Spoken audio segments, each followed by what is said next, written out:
Anda berada di bagian akhir program Daerah Bicara KBR 68H dan Tempo TV. Kita tengah berbincang seputar Undang-Undang Pendidikan Tinggi Harapan Baru atau Masalah Baru. Bersama saya masih ada Ketua BEM UI, Valdo Maldini, dan juga ada Profesor Dr. Insinyur Satrio Sumantri Brojonegoro, Guru Besar ITB dan Dirjen Pernah Penjabat Dirjen Dikti 1999-2007.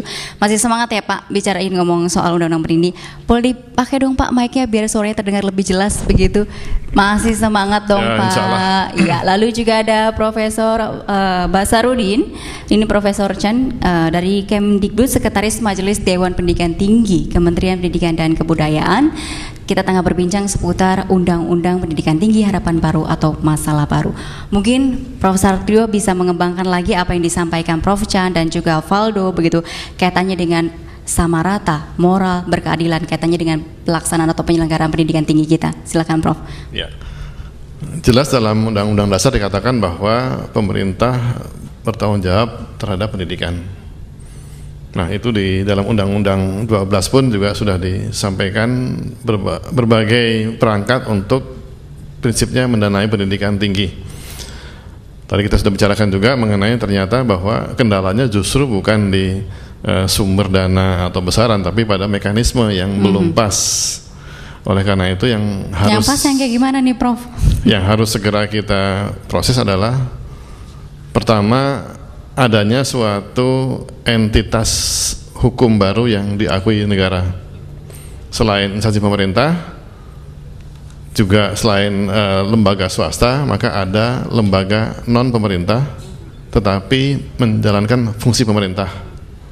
Itu harus ada supaya badan hukum yang akan muncul itu nanti dia sudah punya payung hukum dan berhak mendapatkan dana pemerintah. Karena apa? Karena fungsinya pendidikan. Nah, kalau itu ada, maka kita juga akan mencoba mempunyai mekanisme pendanaan pendidikan tinggi dan riset yang sesuai.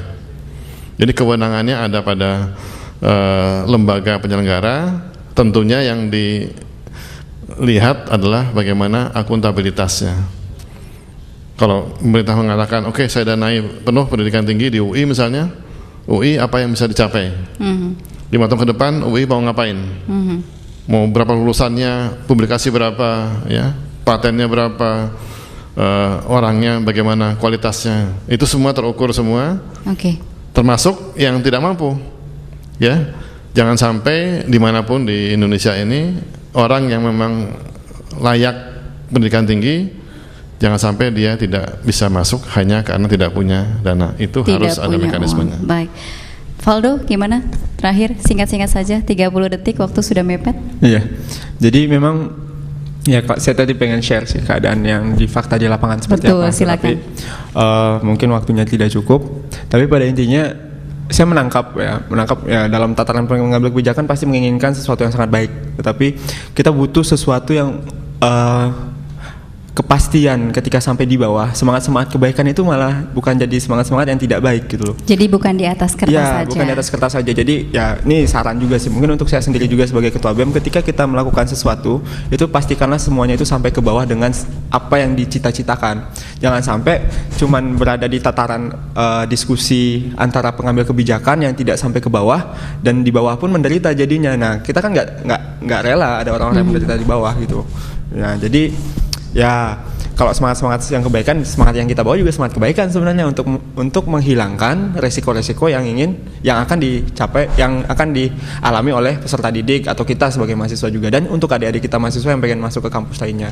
Gitu aja sih kalau dari saya. Duduk bareng lagi mungkin ya dari BEM UI mungkin bersama pemerintah kaitannya bahas Undang-Undang Pendidikan Tinggi. Ya, gimana Valdo? Asal ada solusi dan saling mendengarkan sih saya nggak masalah sebenarnya. Gongnya nih di Kemendikbud, silakan Prof Chan.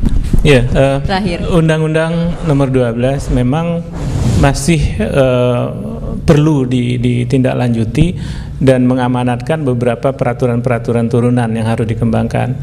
Jadi pada saat ini di Kementerian Pendidikan dan Kebudayaan memang sedang